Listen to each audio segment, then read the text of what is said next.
What bottles of bourbon did I find for the month of April? Let's find out.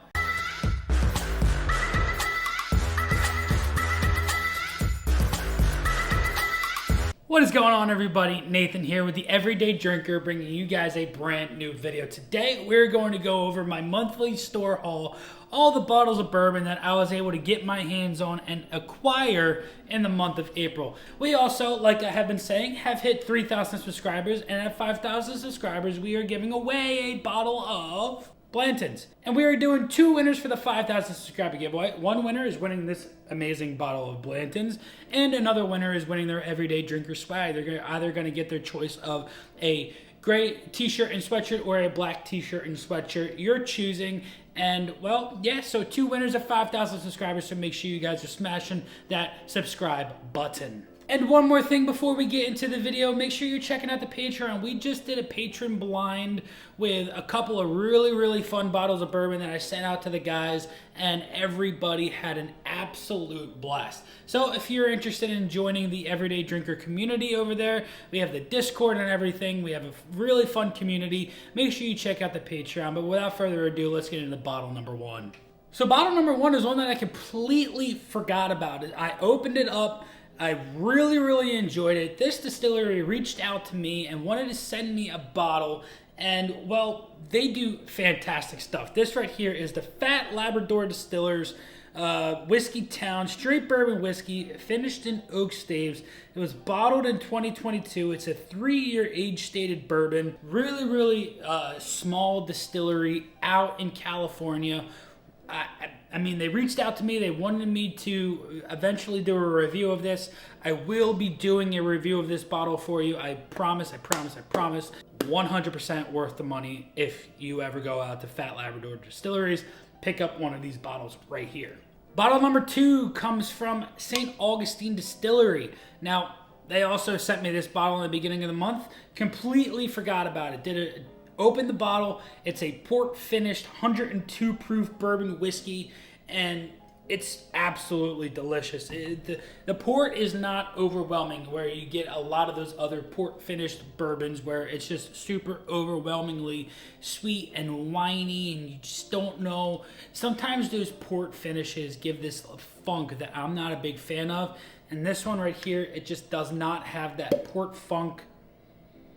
You know that it's finished with port because port has that very distinctive nose and it has a very distinctive mouthfeel and finish on a whiskey, but it's not overpowering whatsoever, and I will be doing a review of this right here very soon as well.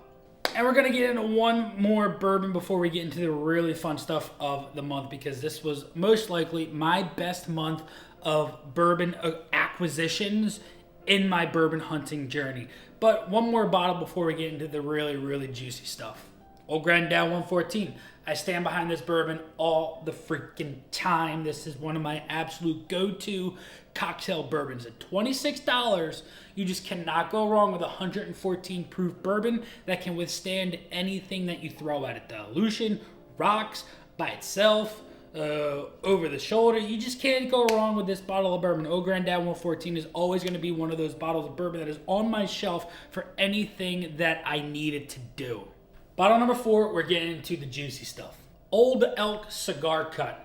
I saw this on the shelf for 130 bucks. Might be the most I've spent on a bottle of bourbon. Might not be. I'm not quite sure. I can't really recall how much I've spent before.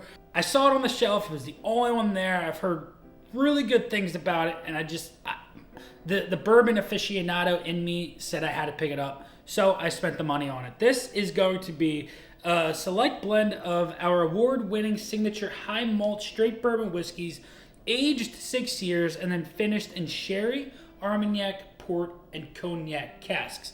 Now, the secondary age, the sherry cask is finished for 1.5 years. The Armagnac is finished for 1.25 years. The port cask is finished for 3 to 8 months, and the cognac is finished for 3 to 6 months.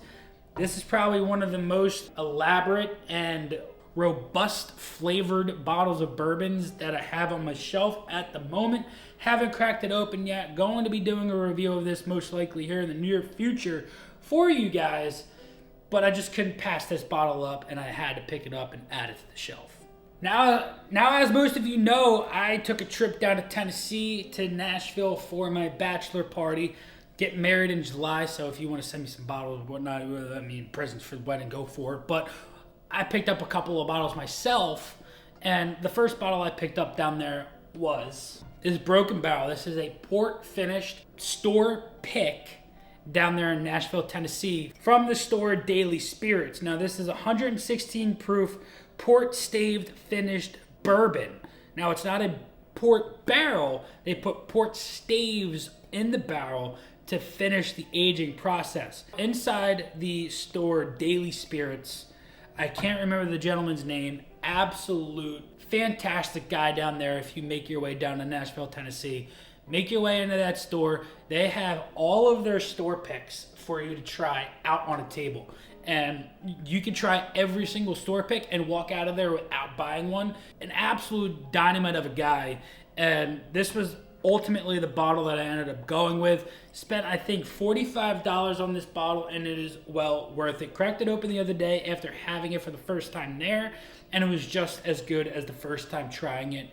100% worth. If you're ever down there in Nashville, stop in to the Daily Spirit store. And I picked up a second bottle while down in Nashville, Tennessee, and that bottle goes to the Blue Note collaboration with the Las Notas, and this is a barrel-proof French oak barreled finished bourbon. And as you guys know, I love my French oak finished bourbons. We have the Penelope, we have the Maker's Mark 46, and now we have a barrel-proof French oak barreled bourbon, and that is the Blue Note Las Notas. This was a 2022 release. This is going to be barreled at 119.8 proof. This is barrel number 3, and I've had 2 pours out of this, and every time I've gone back to it, the first time was delicious.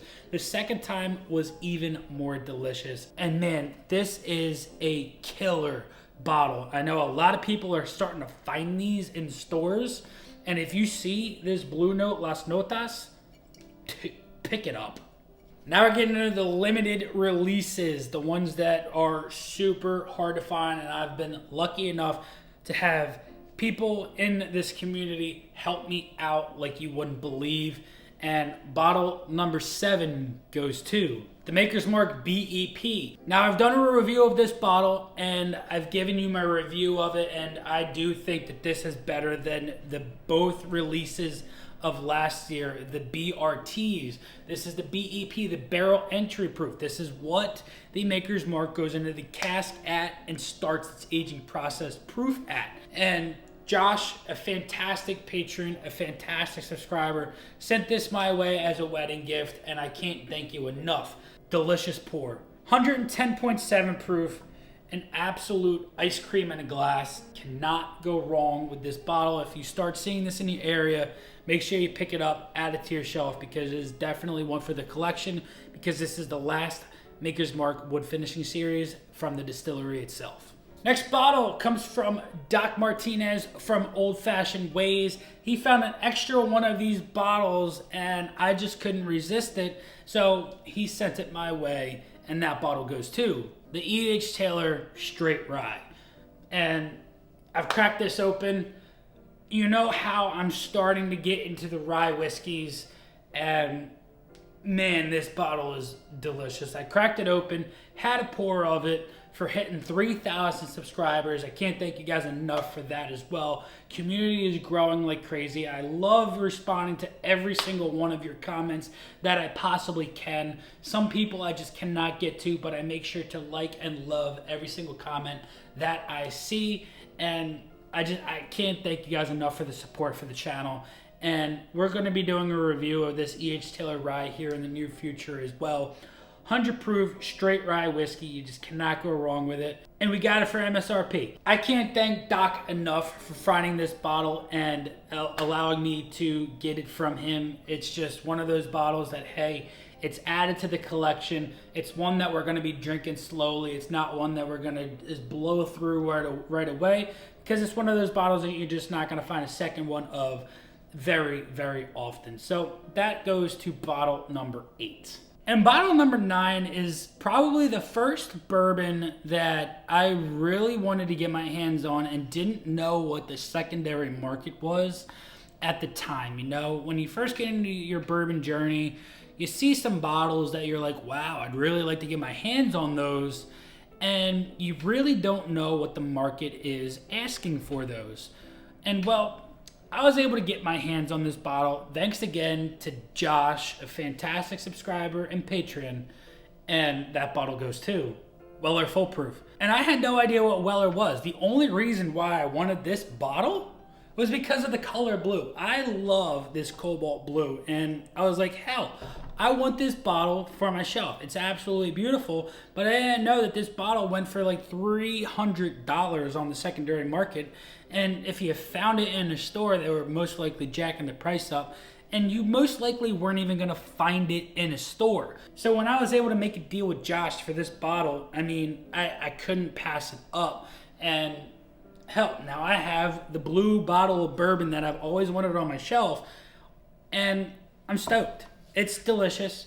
It might not be the best pour on my shelf, but it is the one bottle of bourbon that I was really, really hunting for in the very beginning of my bourbon journey, and it is finally on my shelves a year later. So there you guys have it. Those are the bottles of bourbon that I was able to acquire for the month of April here in 2023. I want to know what bottles of bourbon and ryes and whiskeys and whatnot you were able to get your hands on here in the month of April. May and June are most likely going to be very slow months for me because I am saving up for the wedding like you wouldn't believe. Every single dime that I make is going right towards that. And well, and the store hauls are probably going to be a little bit smaller here in the next couple of months. But hey, we're going to get through it. We're going to enjoy this ride like you wouldn't believe, and the content is only going to get better. I promise you guys that. But until next time, this has been Nathan with the Everyday Drinker. Cheers.